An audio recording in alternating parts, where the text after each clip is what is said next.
汤加，一个异类岛国，不仅地小人少，前2年还因为火山爆发失联2天，大家还都以为这个小国没了呢。而且全国90%的人都是胖子，瘦子在这儿就是稀有动物。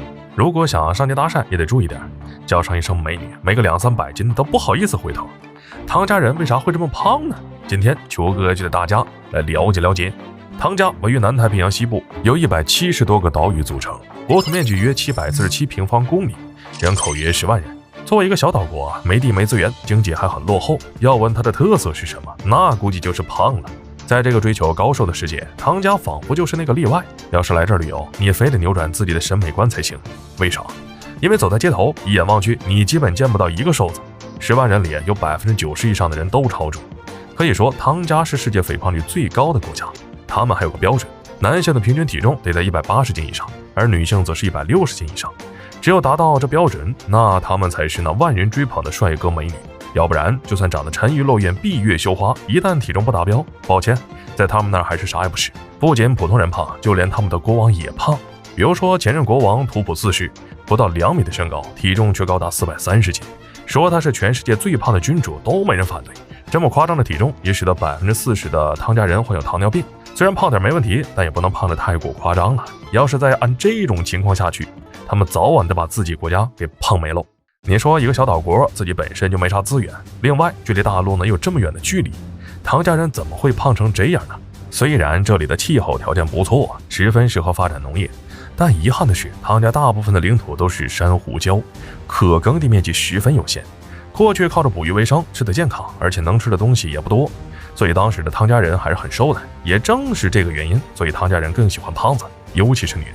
胖也就意味着好生养，毕竟人家那时候的医疗水平太瘦容易嘎。等到了18世纪，汤加被英国殖民者给发现了，沦为殖民地的同时，殖民者也给汤加人带来了木薯等各种高淀粉食物。本来呢，英国人是打算在这挖矿啥的，结果发现汤加除了能捕鱼，其他的要啥没啥。种点甘蔗吧，还没什么土壤，种不了多少。没办法，好在汤加多少还有点人。自从2战结束后，英美等国呢都有点产能过剩，很多垃圾的高糖和高脂肪的食物吃又吃不掉，就这么丢掉吧，有点浪费。于是他们就一股脑儿的全低价倾销给汤加。没钱没关系，用捕捞的新鲜鱼换就行。从来呢就吃得清淡的汤加人哪里吃过这些东西，直接就改变了自己的饮食习惯。他们尤其喜欢吃烤鸡和烤猪，每逢节假日，他们还会叫上家人举办群猪宴。再加上汤加人还没有吃蔬菜的习惯，慢慢的就越吃越胖。此外，因为太穷了，没上过啥学，不知道进口肉质量低，脂肪还超标，吃了不健康，反而认为呢进口比传统好。在汤加没个200来斤呢都不能叫帅哥美女。而且他们之所以会这么胖，除了吃得多外，运动少也是原因之一。汤加的生活节奏很慢，因为没啥正经事儿做，所以他们呢每天都是吃吃喝喝，悠闲的享受生活。就是没想到全国人都越吃越胖，而且当地人还有睡懒觉的习惯。这边的天气本来就闷热，再加上吃完饭就会犯困，对他们而言，没有什么比吃完饭就睡觉还要重要的了。最后导致的结果就是汤加人的体型越来越大，在肥胖的路上越走越远。其实胖点没关系，但胖成个球就有很大的问题。且不说生活不方便，就是对身体也不好。长期吃那种高热量的食物，又不去运动，很容易得冠心病或是糖尿病等疾病。其实汤加人自己也意识到了这些问题，他们的国王也试着要去改变。比如说图普4世为了减肥，专门请了减肥顾问，花了上百万美元，成功减了200多斤。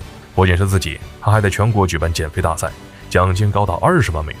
另外，当地政府还举办了各种节日，如自行车节，鼓励全国百姓上街骑自行车。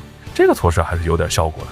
如今除了那些实在是胖得有点走不动道的人，其余大部分人都是靠这项运动减肥的。而且自从接入了网络，进一步接触世界后，汤加人也慢慢的改变了以前的审美观。但想要彻底解决问题，他们还是有一大段路要走。好了，本期视频到这儿就结束了，麻烦各位看官用你发财的小手给俺来点赞关注呗，咱们下期再见。